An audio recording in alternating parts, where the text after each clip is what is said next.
Welcome back to the Easy VC Brief, your weekly espresso shot of deep tech venture capital news. I'm Max. Let's get into this.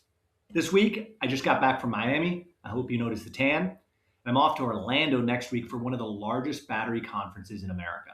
Thus, I thought I would make sense to do a bit of a state of affairs podcast of the US battery industry. And it's not the good kind. But buried inside a wave of implosions, there's a more interesting story. A few companies are actually pulling away, and Washington's policy whiplash is reshaping who survives. Today, I'm also going to go back to the normal format of three stories. Story number one, the 24M autopsy. Let's start with the one that stings the most. 24M Technologies, MIT spinout, semi-solid lithium-ion battery pioneer, $500 million raised over 11 rounds, unicorn valuation, fast company, most innovative company as recently as last year, is shutting down. Assets going to auction. And here's what makes this one hurt more than your average startup implosion.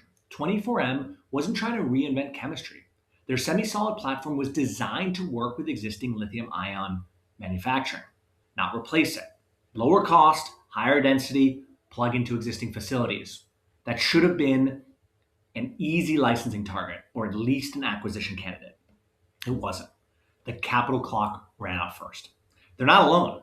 Natron Energy, one of the most ambitious sodium-ion startups in the US, shut down its plants in September 2025 and killed a plan for a $1.4 billion gigafactory in North Carolina that would have created 1,000 jobs.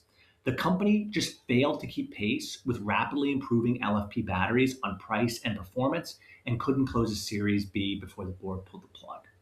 At Ajinomoto Group Ventures, we stayed away from the sodium ion space, but I genuinely thought that 24M could optimize existing practices in manufacturing.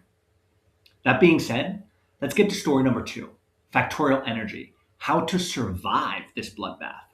Now flip the script.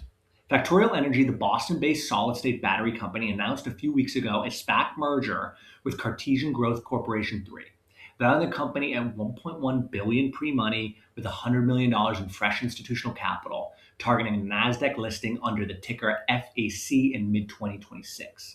And this week, literally 2 days ago, they announced a new strategic investment from IQT, the not-for-profit strategic investor for the U.S. national security community, alongside POSCO, Future M, and Phil Energy. The focus? Drones, UAVs, and mobile robotics. Real-world validation is there too. Mercedes EQS road tests, over 745 miles validated on public roads. They are proving that solid state can compete for certain applications. The lesson here isn't just good technology wins. It's about sequencing. OEM partnerships first, real-world proof points second, national security alignment third, then public markets. Factorial threaded that needle while others were still burning cash trying to build gigafactories. I encourage you to keep an eye on this company now that it's public.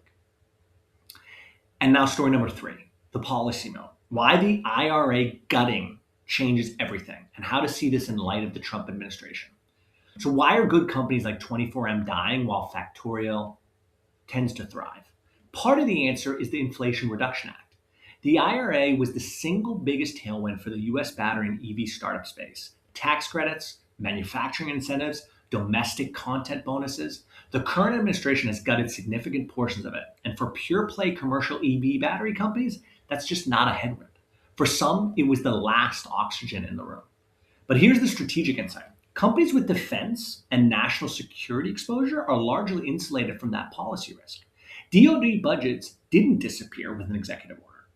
We're seeing this play out in our own portfolio. Sapphire Technology Group, I should note, a company we've invested in, has been deliberately pivoting away from a pure play battery materials business toward defense tech and battery management software solutions for government applications.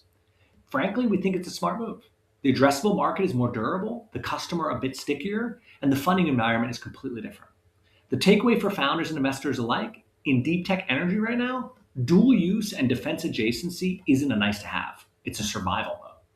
So in closing, 24M is a cautionary tale about capital timing and policy dependency. Factorial is a masterclass in sequencing, and the IRA rollback is quietly bifurcating this entire sector into those with government exposure and those without. That's your brief. If you found this useful, subscribe whenever you get your podcasts, and share it with one person in your network who's watching the battery space. See you next Thursday. And as always, keep building.